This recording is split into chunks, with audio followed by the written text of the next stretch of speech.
तो ये जो कहानी हम सुनने वाले हैं ये एक सच्ची घटना पर आधारित है। सबसे पहले सीन पे दिखाया जाता है कि एक बूढ़ा आदमी, एक औरत और इसकी एक छोटी बच्ची दिखाया जाता है जिसको हॉस्पिटल ले जाया जाता है। अब कहानी जाती है 20 साल पीछे, जहाँ हमें एक घर और उसके अंदर एक फैमिली दिखाई जाती है। उस फैमिली में एक फादर, मदर और उनकी 2 बेटियां होती हैं।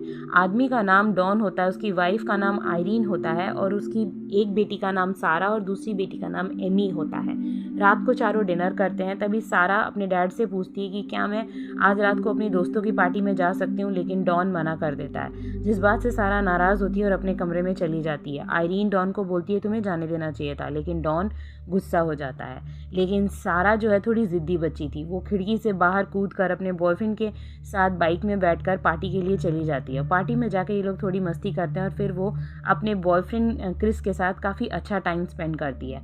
उसी रात को डॉन को पता चल जाता है कि सारा अपने कमरे में नहीं है और वो भाग गई है खिड़की से पार्टी के लिए। डॉन काफ़ी गुस्सा होता है।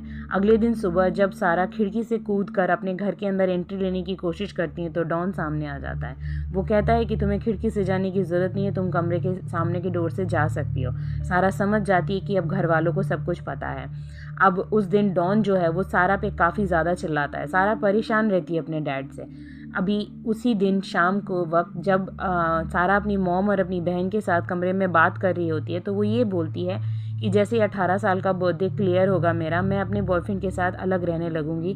मैं उसके साथ काफ़ी खुश रहती हूँ, वो मुझे बहुत अच्छे से रखता है। इस बात से सारा की मॉम और बहन को कोई परेशानी नहीं थी, लेकिन अनफॉर्चुनेटली बाहर खड़े होकर डॉन ये सारी बातें सुन लेता है। अब डॉन कुछ डिसाइड करता है, अब वो क्या, वो हमें आगे पता चलेगा।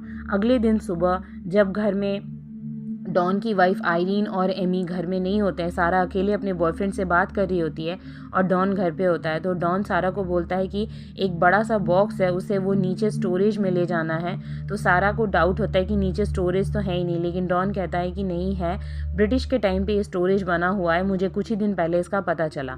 अब वो बड़ा बॉक्स सारा अपने डैड के साथ कैरी करवा कर नीचे तक आती है बेसमेंट में और वहाँ पे उस स्टोर रूम को देखती है। बड़ा सा कमरा होता है, साउंड प्रूफ होता है। अब वो बताता है कि ब्रिटिश टाइम में ये बनाया गया था, हमें भी सालों से हम इस घर में रह रहे हैं, हमें नहीं पता, लेकिन अभी कुछ दिन पहले ही मुझे इसके बारे में पता चला। अब वो डॉन उस कमरे से निकलने लगता है तो सारा भी निकलने लगती है, लेकिन डॉन चालाकी से उस डोर को लॉक कर देता है। वो डोर साउंड प्रूफ होता है। सारा काफ़ी चिल्लाती है, लेकिन डॉन उसे बाहर नहीं लेके आता। इसका मतलब सारा को डॉन ने बेसमेंट में कैद कर लिया। इधर ऊपर सारा की मॉम और एमी बहुत परेशान है, क्या करे समझ में नहीं आ रहा है। डॉन कहता है कि शायद वो देखो भाग गई होगी, कुछ दिनों में लौट कर आएगी।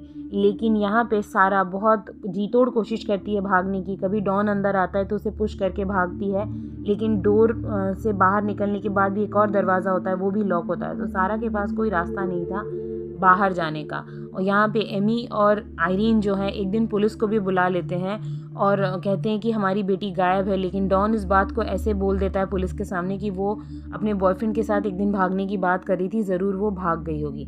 लेकिन डॉन की चाल यहाँ ही ख़त्म नहीं होती। डॉन कभी भी जब सारा बदतमीज़ी करती है या कुछ भी भागने की कोशिश करती है, उसके बदले वो उसकी इज्जत लूटता है, उसके साथ रिलेशन बनाता है।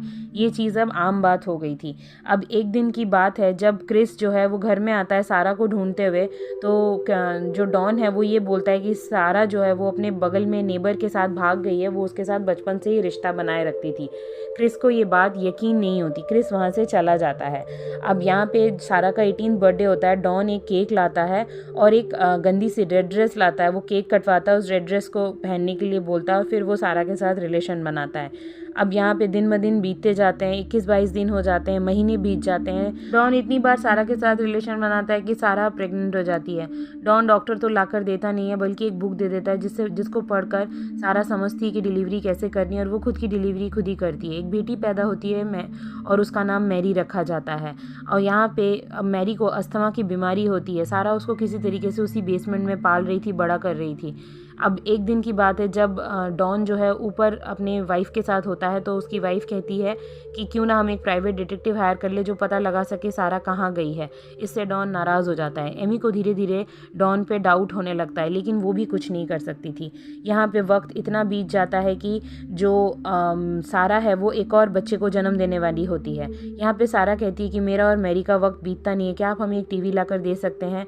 तो जो सारा डॉन है वो सारा को एक टीवी लाकर देता है। इससे मैरी और सारा काफ़ी खुश होते हैं। एक बार की बात है जब सारा ने ये भी कहा था कि वो ऊपर जाके रह सकती है क्या सबके साथ, वो किसी से कुछ नहीं कहेगी, लेकिन डॉन इस बात से नाराज़ हो जाता है। अब सारा अपना सेकेंड बेबी डिलीवर करती है जो कि एक बेबी बॉय होता है। अब मैरी को अक्सर अस्थमा का अटैक आता है, तो एक दिन जो सारा कहती है उसको मेडिसिन ला के देने के लिए मैरी के लिए, लेकिन डॉन बड़ों की मेडिसिन ला कर देता है। सारा कहती है कि वो बच्ची है, मैं उसे बड़ों की मेडिसिन कैसे दे दूँ, लेकिन डॉन कहता है वो मरे तो मरे, मुझे कोई फ़र्क नहीं पड़ता, तुम उसे यही मेडिसिन खिला दो। ये सब देखकर सारा बहुत ही ज़्यादा डिस्टर्ब होती है। अब एक सीन ऐसा दिखाया जाता है जब क्रिश जो है वापस आता है उसके घर में एक दिन सारा को ढूंढने के लिए। इस बार क्रिश की मुलाकात एमी से होती है। एमी कहती है कि तुम अभी भी सारा को ढूंढ रहे हो, तो वो बोलता है हाँ, डॉन ने बताया कि वो अपने नेबर के साथ भाग गई, लेकिन एमी कहती है ऐसा कुछ भी नहीं है, वो अपने नेबर से कभी बात तक नहीं करती थी, डैड ने झूठ क्यों बोला। फिर एमी ये भी बताती है कि मुझे तो शक है कि सारा के गायब होने पे डैड का ही हाथ है।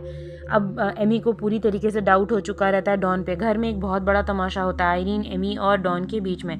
डॉन खुद को बचा तो लेता है बहस करके, आर्ग्यू करके, लेकिन एमी की नज़र डॉन के जेब से गिरी हुई उस बेसमेंट की चाबी में चली जाती है। वो चाबी चुराती है और नीचे बेसमेंट की तरफ भागती है, लेकिन उसे वहाँ कुछ समझ में नहीं आता। वो थोड़ी दूर आगे बढ़े इसके पहले ही डॉन वहाँ पहुँच जाता है और एमी को धमका के ऊपर भेज देता है। अब यहाँ पे दिखाते हैं कि सारा ने एक तीसरा बच्चा भी पैदा कर लिया है। वो डॉन को बताती है उस रात को कि हमें इस बच्चे को रखने की यहाँ बेसमेंट में जगह नहीं है, इसे आप ऊपर दे आओ।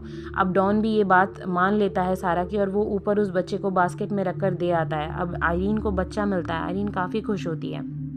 आयरीन को सारा के हाथ का लिखा हुआ एक नोट भी मिलता है कि मॉम, मैं बहुत ज़्यादा गरीबी से गुजर रही हूँ, आप इस बच्चे को पाल लो तो अच्छा होगा। अब आयरीन खुश होती है, लेकिन वो बच्चे को उठाती है, तभी नीचे एक छोटा सा नोट जो कि सारा ने चुपके से रखा था वो आयरीन नहीं देख पाती। गलती से वो नोट डॉन के हाथ में लग जाता है। उसमें लिखा रहता है कि मुझे बचा लो, मैं नीचे बेसमेंट में हूँ। अब डॉन नीचे जाता है और सारा को बहुत ज़्यादा मारता है, एज़ यूजुअल उसके साथ रिलेशन बनाता है और फिर वो ऊपर आ जाता है। इस तरीके से देखते देखते 14 साल बीत जाते हैं। सारा के सारे बच्चे अब बहुत ज़्यादा बड़े हो गए रहते हैं। एक दिन डॉन जो है वो मैरी को एक मेकअप किट ला कर देता है। मैरी तैयार होती है। डॉन मैरी को बहुत ध्यान से देखता है, उसकी तारीफ़ करता है, लेकिन सारा गुस्सा हो जाती है। वो उस मेकअप किट को डॉन को वापस करके कहती है ये सब चीज़ें मेरे बच्चों को मत दिया करिए। और वो मैरी को भी कहती है कि तुम कभी भी डॉन के सामने तैयार मत होना। मैरी कहती है कि मुझे बाहर जाना है, बाहर की दुनिया देखनी है, आप जब बाहर जाओगे तब तुम डॉन को डिवोर्स दे देना। डॉन अच्छा आदमी नहीं है, वो सिर्फ हमें यहाँ बंद रखता है। लेकिन मैरी नहीं बता पाती कि डॉन आखिर है कौन। अब सारा अगली बार फिर से प्रेग्नेंट हो जाती है। अब वो लोग बैठे रहते हैं नीचे बेसमेंट में, तभी सारा के ऊपर पानी गिरता है। सारा समझ जाती है कहीं होल हुआ है उस बेसमेंट में, तभी पानी अंदर आ रहा है। वो उस होल से किसी तरीके से हाथ घुसाकर टॉर्च मारने की कोशिश करती है जो कि गार्डन में पड़ती है। सारा का जो नेबर होता है डॉन का, वो उस टॉर्च की लाइट को देखता है। वो आके डॉन के घर में डॉन को ही बता देता है कि आपके गार्डन में कोई लाइट मार रहा है, आप देख लीजिए, शायद कुछ वहाँ पे इशू है।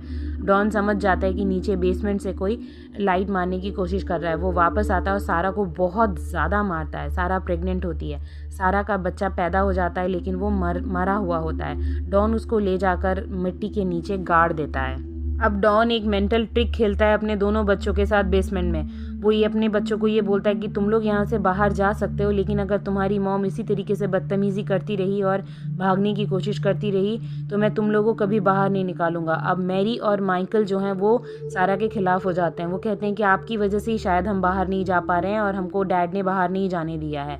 वो बच्चे काफ़ी ज़्यादा सारा पे चिल्लाते हैं। सारा अब अपना मेंटल बैलेंस खो देती है। वो सारा सामान फेंकने लगती है, चिल्लाने लगती है और वहीं पे वो रोते रोते सो जाती है। वो सोकर क्रिश का सपना देखती है, लेकिन जब उसके बच्चे उसको धीरे से उठाते हैं, उसको कंबल उड़ाते हैं, उसको खाना खिलाते हैं, जब वो उठती है तो उसके बच्चों को सारा पे अब दया आती है। अब सारा डिसाइड करती है, वो सारी बात अपने बच्चों को बता देती है कि डॉन कौन है, उसको किन हालातों में यहाँ बंद किया गया और कितने सालों से वो बंद है।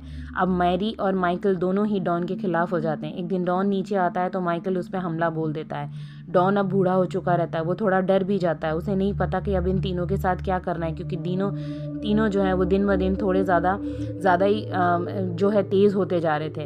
अब डॉन के पास एक दिन एक ईमेल आता है जिसमें लिखा रहता है उसकी अब जॉब भी चली गई। अब डॉन को नहीं पता कि वो इतने सारे लोगों का खर्चा कैसे चलाएगा, इसलिए वो डिसाइड करता है कि बेसमेंट में जितने भी लोग हैं उसे वो मार देगा। इसलिए कार का पोल्यूटेड धुआं वो नीचे भेजने की कोशिश करता है एक पाइप के थ्रू। वो शुरू ही करता है, लेकिन तभी सारा का वो बेटा जिसे जो सारा की माँ बड़ी कर रही थी वो आ जाता है डॉन के पास। उसे समझ में नहीं आता डॉन क्या कर रहा है। वो डॉन के साथ बातें करने लगता है और डॉन अनफॉर्चुनेटली नीचे बेसमेंट के लोगों को मार नहीं पाता, उसे वो काम बंद करना पड़ता है। लेकिन थोड़ा बहुत जो धुआं अंदर गया रहता है उसकी वजह से सारा की बेटी मैरी काफ़ी ज़्यादा बीमार हो जाती है। अब डॉन नीचे आता है तो सारा जो है उससे रिक्वेस्ट करती है कि मैरी को बचा ले, मैरी काफ़ी बड़ी हो गई, उसे अब मर नहीं सकती है, वो थोड़ा सा डॉक्टर उसे देख लेगा तो वो सही हो जाएगी, पता नहीं धुआं कैसे अंदर आया। अब वो ये भी प्रॉमिस करती है कि वो कब बाहर जाके चुपचाप वापस आ जाएगी, मैरी ठीक होने के बाद वो किसी को कुछ नहीं बताएगी। डॉन का पता नहीं क्या हो जाता है, उसका शायद थोड़ी देर के लिए मन पिघल जाता है। वो सारा को और मैरी को लेकर कार से जाने लगता है हॉस्पिटल, लेकिन वो माइकल को नीचे बेसमेंट में बंद कर देता है और जो है वहाँ की सारी डोर्स वगैरह भी और ज़्यादा टाइटली बंद कर देता है माइकल को ऑक्सीजन मिलने में, ताकि दिक्कत हो। सारा को पता है कि माइकल बंद है, इसलिए वो अपना मुंह नहीं खोल सकती। इधर मैरी का इलाज शुरू होता है, यही सीन हमें शुरुआत में दिखाया गया। मैरी का इलाज शुरू होता है और जो सारा है वो वहाँ बैठी रहती है, डॉन उसे धमकाता रहता है। एक फॉर्म भरने की बात आती है तो मैरी क्या करती है कि उस फॉर्म के ऊपर पानी गिरा देती है। अब वो डॉन वो फॉर्म लेने के लिए दोबारा जाता है, वो तभी पुलिस के पास दौड़कर सारा जाती है, वहाँ की नर्स, मेट्रन और पुलिस जो गार्ड रहता है उसके पास, और सारी बात जाके बताती है। डॉन को तुरंत के तुरंत पुलिस गिरफ्तार कर लेती है और फिर एम्बुलेंस पहुँचती है बेसमेंट के उधर। इधर जो डॉन की वाइफ है और एमी है वो लोग बिल्कुल ही घबरा जाते हैं कि आखिर हो क्या रहा है। अंदर से माइकल निकलता है, उसको शुरुआत में सांस लेने में काफ़ी दिक्कत हो रही थी क्योंकि उसने लाइफ टाइम बेसमेंट में ही सांस लिया है, एकदम से इतनी ऑक्सीजन की उसे आदत नहीं थी। लेकिन सबको धीरे धीरे रेस्क्यू किया जाता है, डॉन को जेल भेज दिया जाता है। इधर डॉन की वाइफ को यकीन ही नहीं हो रहा है कि इतने सालों से सारा बेसमेंट में बंद थी। यहाँ पे अगले सीन में दिखाया जाता है कि सारा के तीनों बच्चे जो है वो खेल रहे होते हैं, सारा खुली हवा में सांस ले रही होती है और मुस्कुरा रही होती है। तभी वो दूर से देखती है कि क्रिस बाइक से आ रहा है। सारा काफ़ी खुश होती है क्रिस को देखकर और वो उसके बाइक के साथ बैठकर दूर निकल जाती है। इधर सारा की मॉम और एमी भी काफ़ी खुश हैं कि सारा को फाइनली बचा लिया गया। और ये मूवी इस तरीके से यहीं पे ख़त्म हो जाती है।